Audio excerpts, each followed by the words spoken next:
El día de hoy aprenderemos una parte esencial de la química analítica, la electroforesis capilar. Primero definamos qué es una electroforesis. Esta es el movimiento o desplazamiento diferencial de especies cargadas como cationes o aniones y sustancias neutras por atracción o repulsión que son influenciadas por un campo eléctrico. La electroforesis capilar es la modalidad más utilizada por su simplicidad operacional y versatilidad, ya que requiere pequeños volúmenes de muestra para un buen análisis. Un equipo de electroforesis capilar común cuenta con reservorios con solución amortiguadora o buffers, donde se sumergen los electrodos y el capilar, reservorios donde se colocan la muestra, electrodos que son necesarios para generar el ánodo y el cátodo, una fuente de alto voltaje que generará el campo eléctrico y un detector que va a lograr medir la absorbancia con respecto al tiempo en que las especies pasaron por el capilar, y estos ingresarán a un sistema donde se graficará un electroferograma.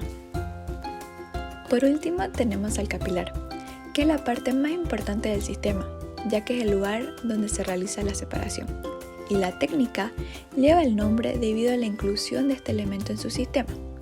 Los capilares usualmente son de sílica fundida, que tienen un diámetro interno de 10 a 100 micrómetros y está recubierto de una película de poliamidas. La superficie del capilar está cargado negativamente. Esto atraerá a los cationes cargados positivos del buffer, formando una capa de cationes altamente absorbidos que se denominará capa fina. Sin embargo, estos contraiones absorbidos neutralizan parcialmente la carga negativa en los capilares, por lo que la superficie de la misma puede atraer más cationes. Así, del buffer se forma una capa difusa, donde la concentración de cationes es mayor a la de aniones. Ambas capas, capa fina y capa difusa, forman lo que se denomina la doble capa eléctrica. En el centro del capilar se encuentra la solución en masa, donde la concentración tanto de aniones y cationes es la misma. Y para complementar, tenemos la capa difusa y la capa fina en el otro extremo también, formando así el capilar. Ahora, veamos lo que ocurre cuando aplicamos un voltaje. Tenemos dos nodos cargados positivo y negativamente. Cuando el voltaje se aplica en el capilar, el exceso de cationes de la capa difusa establece un flujo neto de migración hacia el polo negativo, en este caso el cátodo, generando el flujo electroosmótico, que generará un movimiento global del fluido. Dentro de la electroforesis capilar tenemos dos propiedades o características únicas, las cuales son el flujo electroosmótico y la movilidad electroforética. Al flujo electroosmótico lo definimos como el movimiento de un fluido a través de un conducto de muy pequeño diámetro, como un capilar cuando se le aplica un campo eléctrico. En el caso de la electroforesis capilar, este se da cuando se aplica un alto voltaje a través de un tubo capilar de sílice fundida que contiene una disolución tampón, y el sentido es desde el ánodo o electrodo positivo al cátodo o electrodo negativo. La movilidad electroforética es la que influye en la velocidad de migración de las especies cargadas o iones y es directamente proporcional a la carga iónica del analito e inversamente proporcional a los factores de retardo por fricción del mismo. Estos términos se pueden cuantificar mediante la aplicación de fórmulas como la velocidad de migración electroforética, la cual es la movilidad electroforética, o μ sub E por el campo eléctrico. Este campo eléctrico es igual al voltaje aplicado sobre la longitud a la cual se lo aplica. En nuestro caso, la longitud del capilar. Por lo tanto, la ecuación queda que la velocidad de migración electroforética es igual a la movilidad electroforética multiplicada por el voltaje, y todo esto dividido entre la longitud del capilar. Mientras que la velocidad del flujo electroosmótico presenta una ecuación similar, pero en este caso usando la movilidad por electroosmosis o μ sub EO. Ambos términos se combinan y nos brindan la velocidad de migración total, que es igual al campo eléctrico multiplicado por la suma de la movilidad electroforética más la movilidad por electroosmosis.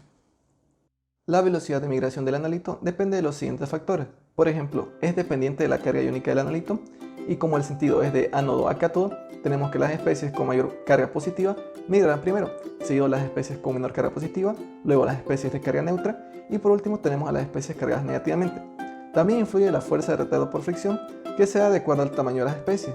Las que presentan menor tamaño y carga positiva migrarán primero, seguido de las que tienen una carga positiva pero presentan un mayor tamaño. Las especies neutras y por último tenemos a las especies negativas, que su fuerza será mayor pero en sentido contrario, o es decir en sentido negativo, para las de menor tamaño. Por lo que el orden de migración nos queda de la siguiente forma.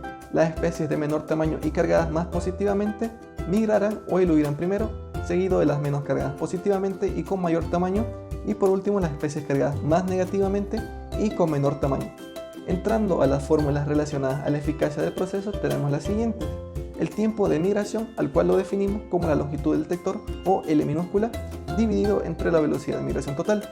Después tenemos a la primera fórmula del número de platos, que es igual a la movilidad electroforética multiplicada por el voltaje y dividido entre 2 por el coeficiente de difusión del soluto. Y como al aumentar el número de platos obtenemos una mayor resolución, es normal usar voltajes bastante elevados. Y en la segunda fórmula del número de platos tenemos una que es similar a la de cromatografía, donde W es el ancho del pico medido en su base, y por lo general en electroforesis se obtiene una cantidad de platos entre 100.000 a 200.000 en comparación a los 5.000 a 20.000 platos de la HPLC, por lo que este proceso presenta una mayor resolución. En el siguiente esquema podemos observar el proceso de la electroforesis capilar, pero que en este caso se invirtieron los electrodos, ya que el sentido que se muestra aquí es de cátodo a ánodo, por lo cual el orden de migración es inverso al que observamos anteriormente. Dentro de las gráficas usadas en electroforesis tenemos al electroferograma, que tiene la apariencia de un cromatograma, pero con picos más estrechos. El tipo de señal depende del detector, que en este caso es la absorbancia, y tenemos también el tiempo de migración de cada especie medido en minutos. Tipos de electroforesis capilar.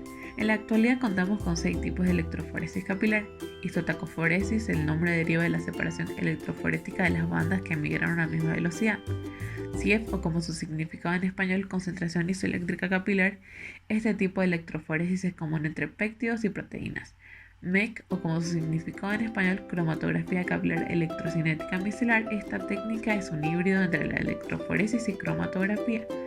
CZE, o como su significado en español, electroforesis capilar de la zona. En esta se aplica el mismo principio que la electroforesis libre o de límites móviles.